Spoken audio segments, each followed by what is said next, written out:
Decisions टुडेचा नमस्कार.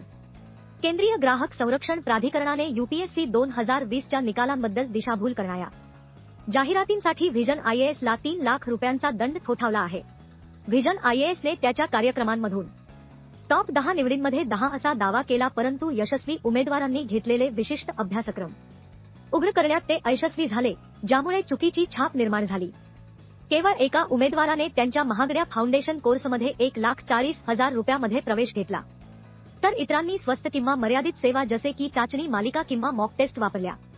ला हे वगळणे फसवे वाटले, कारण सर्व अभ्यासक्रमांचे यशाचे प्रमाण समान आहे यावर विद्यार्थ्यांची दिशाभूल केली. ग्राहकांचे संरक्षण करणे आणि पारदर्शकता वाढवणे हा दंडाचा उद्देश आहे.